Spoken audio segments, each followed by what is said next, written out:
आज दोपहर को एयर इंडिया की फ्लाइट संख्या AI 171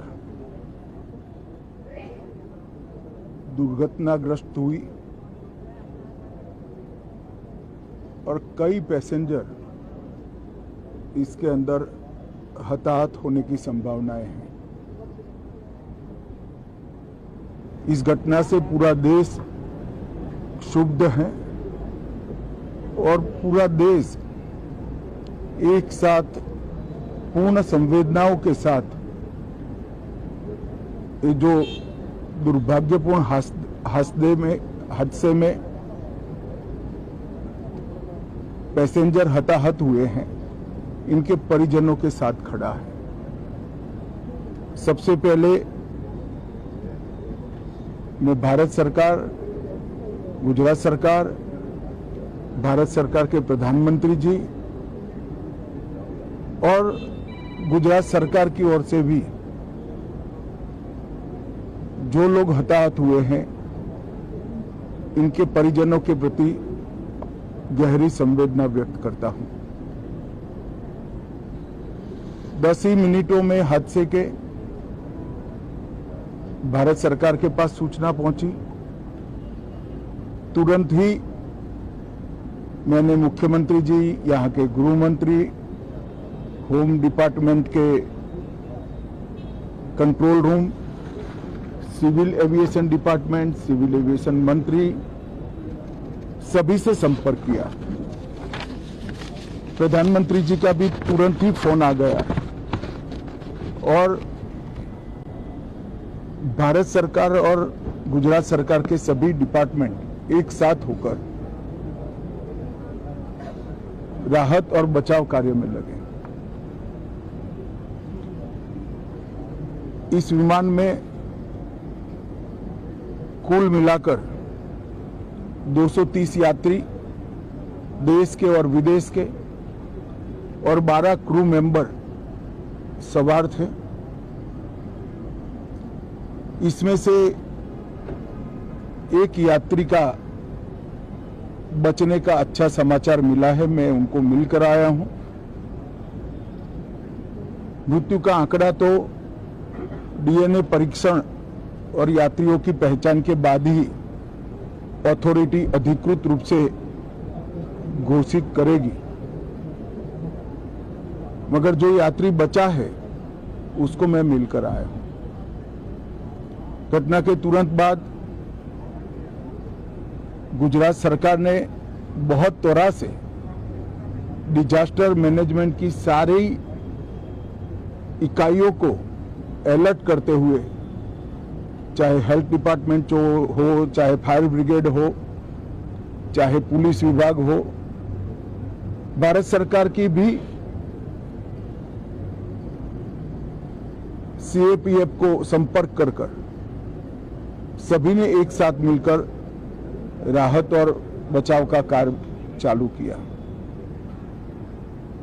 मगर 1.25 लाख लीटर ईंधन विमान के अंदर ही था और लगभग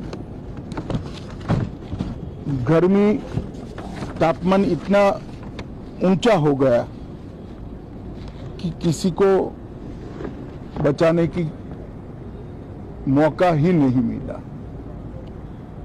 अब मैं घटना स्थान पर भी जाकर आया हूं। सारे यात्रियों के मृतदेह को बाहर निकालने का काम लगभग समाप्त हो चुका है। जितने यात्रियों के परिजन यहां पहुंच चुके हैं, वो सबका DNA लेने की कार्यवाही भी 2-3 घंटों में समाप्त हो जाएगी। विदेश में जिनके परिजन हैं, उनको सूचना देने की कार्यवाही समाप्त हो चुकी है और जैसे ही पहुंचते हैं उनके भी DNA सैंपल लिए जाएंगे और मृतदेहों की पहचान के लिए जितने मृतदेह मिले हैं, इनके भी DNA सैंपल लेने की कार्यवाही समाप्त हो चुकी है। गुजरात में ही लगभग 1000 के आसपास DNA टेस्ट करने पड़ेंगे। ये सभी टेस्ट करने की क्षमता गुजरात में विकसित है तो डीएनए टेस्टिंग के लिए कहीं गुजरात के बाहर जाने की जरूरत नहीं पड़ेगी। गुजरात की एफएसएल और नेशनल फॉरेंसिक साइंस यूनिवर्सिटी दोनों मिलकर कम से कम समय में डीएनए का परीक्षण पूरा करने के बाद परिवारजनों को अपना मृतदेह परिजन का मृतदेह सौंपने का काम करेंगे। उनके रहने की सुविधा, उनकी सांत्वना की सुविधा, जिनको मेडिकल प्रॉब्लम ट्रॉमा के कारण हुए इनकी मेडिकल की सुविधा, ये सारी व्यवस्था बहुत सुचारू रूप से हो चुकी है। अभी रिव्यू मीटिंग में सारी व्यवस्थाओं को हम सब मंत्रियों ने साथ में मिलकर देखा है। एविएशन डिपार्टमेंट ने अपनी जांच शुरू कर दी है और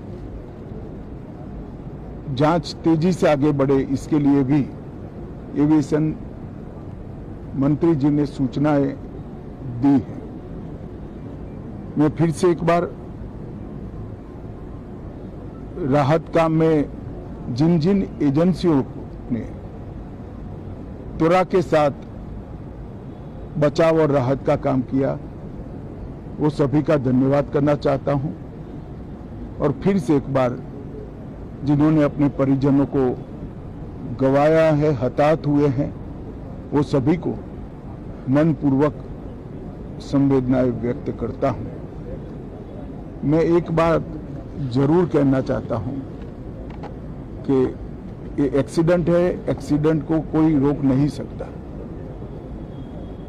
परंतु 365 दिन 24 घंटा इस तरह की घटना के लिए प्रशासन का जो अलर्टनेस है उसकी कसौटी उसी वक्त होती है जब ऐसी घटनाएं होती है। और आज गुजरात के डिजास्टर मैनेजमेंट की तैयारियों का एक प्रकार से दुर्भाग्यपूर्ण तरीके से मगर कसौटी हुआ और बहुत त्वरा के साथ यहाँ पर काम किया गया, वो पूरे देश के मीडिया के सामने और परिजनों के सामने भी आया है। अंत में मैं फिर से एक बार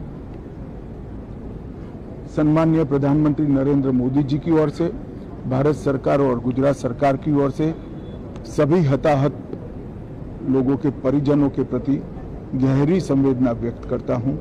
धन्यवाद।